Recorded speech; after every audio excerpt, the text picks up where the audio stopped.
Welcome back, everybody, for another deep dive. And today we're looking at something pretty interesting. I think. I think so, too. Gifts. Gifts. But not just like, Not the kind you're thinking of. yeah, birthday presents. No. We're really diving deep into the impact they have on society. And for this one, we have Lewis Hyde's book, The Gift, Creativity and the Artist in the Modern World. A classic.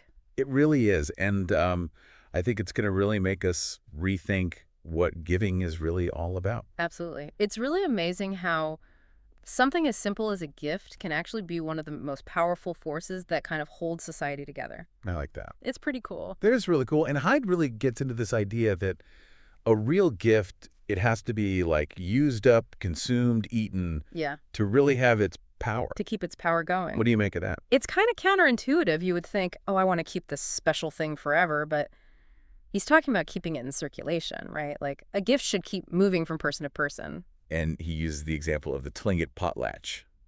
Have you heard of that? I have. You have. It's that thing where they just give away a ton of possessions Yes. and that strengthens their social standing. Yeah.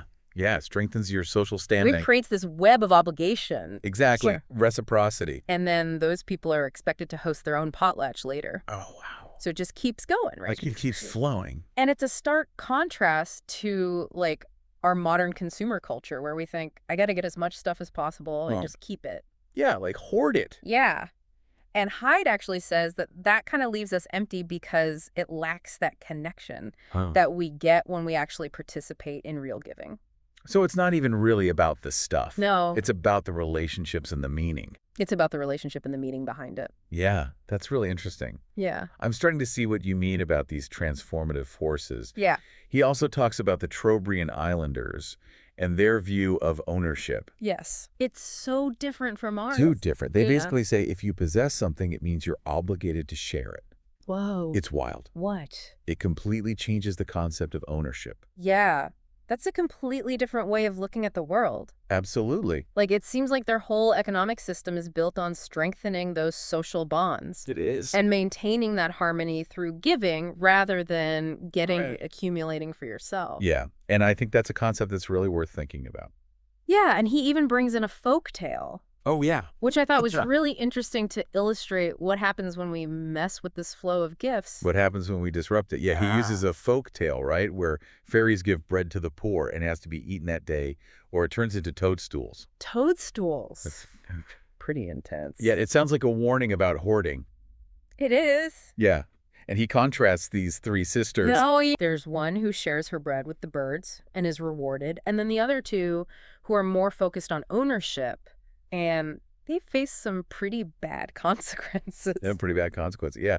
And it's a powerful story because it makes you think, like, what happens on a larger scale when societies start hoarding their resources? Oh. Does it lead to those kinds of negative consequences, not just for individuals, but for the entire community? I see. Yeah. And that's where this idea of circular giving comes in. Okay. When gifts keep moving, you prevent stagnation and you foster this beautiful thing. Hyde calls blind gratitude you give without expecting a specific thing back. So it's about the act itself, not necessarily the outcome. Exactly. It's a really beautiful concept. Yeah, it's interesting thinking about these folk tales. Yeah. They often have that element of magic to them, right? Like enchantment. Yeah. And Hyde brings up another one, the shoemaker and the elves, and he talks about this thing he calls the labor of gratitude. Yes. What is that? It's not just like saying thank you. It's about using the gift to grow. Oh. You almost have to become worthy of the gift in order to receive it. That's really interesting. And he uses the example of the shoemaker, right, Mhm. who couldn't fully receive the gift of the elves making shoes for him Mhm. until he gave them something in return. Oh, yeah. He made them clothes. Made them clothes, right? Yeah. A simple act, but it represents a shift in his understanding of the situation. I like that. Yeah. And Hyde connects this to something very real, the 12th step of Alcoholics Anonymous. Where they help other people. Yeah, where they have others who are Well, struggling. Okay, yeah, I see that, like, they're passing on that gift. They're passing on the gift of sobriety Of sobriety. and ensuring that it doesn't just stagnate within themselves. Yeah, that's really cool. And that kind of brings us to a challenge, right? Yeah. The artist's dilemma. Right. How do artists honor that gift while also paying the bills? How do they make a living, Yeah. right? Because especially in a market-driven society like ours, it's a real challenge. And Hyde suggests that Reducing art to a fee for service, Like a transaction? like a transaction, can actually hinder the reception of transformative gifts. Oh. Things like therapy, spiritual teachings, when you pay for something, Mm. it changes your mindset, Right. right? You approach it differently Yeah, I get that. than if it was freely given. It becomes more about getting your money's worth Yes, rather than being open to the deeper meaning. absolutely. Yeah. And that transactional mindset can prevent us from fully receiving the gift. Oh, okay. It's like the shoemaker refusing to acknowledge the elves. Right. He's missing out on the true potential of the gift because he's not fully participating. Wow. So how do artists navigate this tension? Hyde talks about bohemias, but I'm not really Yeah. clear on what that is. Yeah, I'm not sure I get that either. Well, think of bohemias as spaces. Oh. They could be physical or metaphorical, where artists can develop their gifts outside the pressures of the market. Okay. It's like a protected garden where creativity can flourish I like it. without the need to constantly produce something sellable. So, like, nurture the gift before bringing it out to the world, Yes, exactly. but then eventually they'll have to engage with the market. They will, most artists do. So what does he suggest? Well, he explores a few strategies. Some artists take on secondary jobs, totally separate from their art, Oh, interesting. to keep their income separate. Others rely on patronage, Oh, okay. finding people who are willing to support their work without demanding immediate returns. Oh, cool. And then there's the tricky balance of selling their creation while still preserving that gift essence. That's a hard one. It's a delicate balance. How do they do that? It's all about being mindful of their mindset. Okay. When they're creating, they're focused on the joy of creation, the desire to share their gift, not on market trends or sales figures. Right. But then when they engage with the market, Yeah. it's done strategically with clear boundaries to protect their artistic integrity. Like different hats almost. Different hats, exactly. Wow. And this actually reminds me of Walt Whitman. Oh, yes. He really wrestled with this, right? He did. Like the tension between art as a gift and the market. Yeah, he really believed that art should be a force for connection and solidarity, Okay. something freely given to uplift humanity. Mhm. And he saw the market as a force of division driven by individual gain. So those two are kind of at odds. They are. Yeah. They clash. And it's something that he really struggled with. And his time as a Civil War nurse really solidified this for him, right? It did. He saw so much suffering, Yeah. but also so much connection. Yeah. And he really saw art's potential to heal, to bring Oh. people together and to remind us of our shared humanity. And his poems are so vivid. Yeah, are. Like full of descriptions of everyday people. All connected by that shared experience. He really wanted to use his art to build bridges, not create commodities. That's really beautiful. Yeah. And Hyde really gets into Whitman's view of the world as the source of inspiration. Yes. And the artist is the one to translate that inspiration into a gift. It's like the artist acts as a filter, taking in all the chaos of life and distilling it into something pure and potent. Oh, I like that. And Whitman saw this as deeply intertwined with the spirit of the gift. Okay. The artist receives inspiration as a gift, Yeah. and through their work, offers a gift back to the world. That's awesome. Isn't it a beautiful cycle? It is a beautiful cycle, and it makes me wonder, have there been any economic systems or social movements that really tried to live by this? That's a great question and actually a perfect place to pause. Okay. We'll pick up this thread in the next part of your deep dive Awesome. I can't wait. and explore some of those examples. All right. See you then. Welcome back to the deep dive into gifts. It's easy to think that Whitman's vision is impossible in our world, but Yeah, the human spirit is powerful, that's true. like more powerful than any market force. Yeah, it's pretty amazing what people can do. Yeah, and highlight some amazing stories of people and organizations kind of reclaiming that gift spirit, even in the face of market pressures. Oh, that's so cool. Yeah, it's inspiring.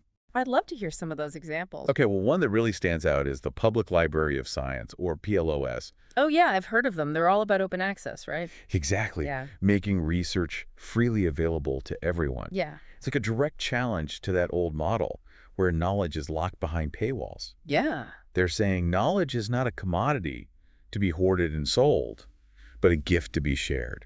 That's a pretty radical idea, It is. especially today. Yeah, when information is seen as currency, Yeah.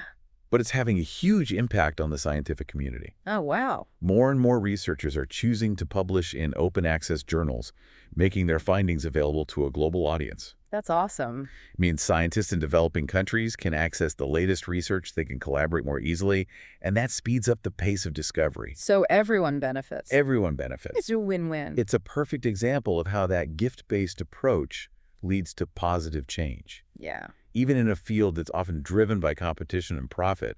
Absolutely. It shows us that there are different models possible. Exactly. What other examples are there? Well, another one Hyde brings up is the Music Performance Trust Fund. Oh, tell me about that one. I'm a huge music fan, so I'm always interested in how artists can sustain themselves. Well, this one's unique.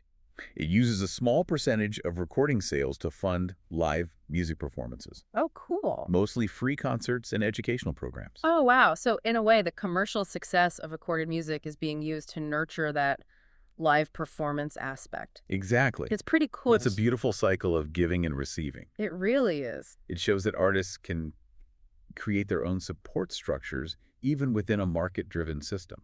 These examples are so encouraging. They are. It's like seeing these little seeds of change Yeah. in a world that can feel dominated by market forces. Yeah, it gives me hope that a more balanced approach is possible, Me too. where we can honor those things that can't be bought or sold. Yeah, so it's not about rejecting the market completely, but being mindful of where its influence ends Right? and where other values need to take over. Exactly. Finding that balance. Yeah, Recognizing that some things thrive on a different kind of energy than what the market provides. totally. Things like love, compassion, community creativity. All those things. Yeah. And speaking of creativity, Yes. Hyde ends the book with a story that really stuck with me. Oh, yeah. It captures that power of gifts and the mysterious ways they can shape our lives. You're talking about Pablo Neruda and the sheep? Yes, That's a great story. it is. Do you want to tell it or should I? You go for it. Okay, so Neruda, the Chilean poet, he tells the story from his childhood. He's walking home one day and he spots a hand sticking out from behind a fence. What? Yeah, he's intrigued. So he peeks through a crack and he sees another boy about his age hiding there. Okay. And the boy, he seems shy, but he holds out his hand and offers Neruda a gift, a small blue sheep made of wool, Oh, wow. unlike any toy Neruda had ever seen before. And he kept it right. He kept it for years, even though he never saw the boy again. Wow. Years later, as a celebrated poet, he's still thinking about that blue sheep and that mysterious boy who gave it to him. That's so cool. He realizes that that simple act of giving left a mark on his soul. It's like a symbol for him, It is. a reminder of the unseen forces that shape our lives. Exactly. And how even the smallest act of generosity can have a profound impact. It makes you think about the gifts we've received in our own lives, It does. those unexpected moments that have shaped who we are. And maybe even more importantly, it makes us think about how we can be those givers in the world, how we can offer our own gifts, big or small, with that same generosity. That's a beautiful thought and a great place to pause for now. When we come back, we'll talk about cultivating that gift mindset in our own lives and what that might look like in our world today. That story about Neruda and the sheep, it really is something else. Yeah, it is. So powerful. It really speaks to the power of these unexpected gifts. Yeah, the ones we don't see coming. Yeah, they kind of come from outside our normal experience Yeah. and widen our perspective. Yeah, in ways that we couldn't have even planned for. Exactly. And, Mhm. it's like that sheep opened up a whole new world for Neruda, It did. a world of connection possibility. And it wasn't something he earned or bought. It No, was given freely. freely, yeah, and that made all the difference. That element of surprise, Yeah, it seems to be a key part of these really transformative gifts. it is. If you think about the examples we talked about earlier, Yeah. the girl sharing her bread, the shoemaker and the elves, those gifts all arrived, unexpectedly disrupted their routines, shook things up a bit. Yeah, like little nudges Yeah. from the universe to get us out of our comfort zones. To embrace something new, and I think it's in those moments of surprise, Oh, okay. when our usual way of seeing things is challenged, that we're most open to change. Okay, so when that crack appears. Exactly. We become more receptive to new ideas, new connections, a new way of being in the world. So is this something we can actively do, think?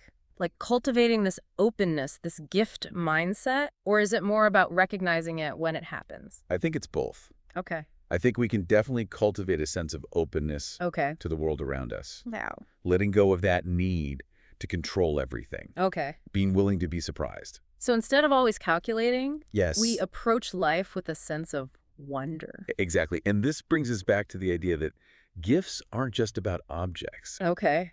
They're about a quality of attention, a way of relating to the world and to each other. Recognizing that interconnectedness, Yes, exactly. like our actions ripple outward and we may never fully know how they affect others. We're all part of that web of giving and receiving. Yeah, and even the smallest acts of generosity can have huge impact, It's true. It's a powerful thing to remember. especially in a world that feels so transactional and divided. It's a good reminder that we have the power to choose a different path. Yeah. We can choose to cultivate that gift mindset in our own lives and inspire others to do the same. And who knows? Maybe we can create a world where generosity and creativity and connection can actually flourish. That's a world worth striving for. It really is. Well, this has been an amazing deep dive into the world of gifts. Thank you so much for joining me. It was my pleasure. And for everyone listening, keep your eyes open for those blue woolen sheep, Yeah? the unexpected gifts that lead you to a more generous, more creative, and meaningful way of being in the world. Beautifully said. Until next time, keep diving deep and keep those gifts flowing.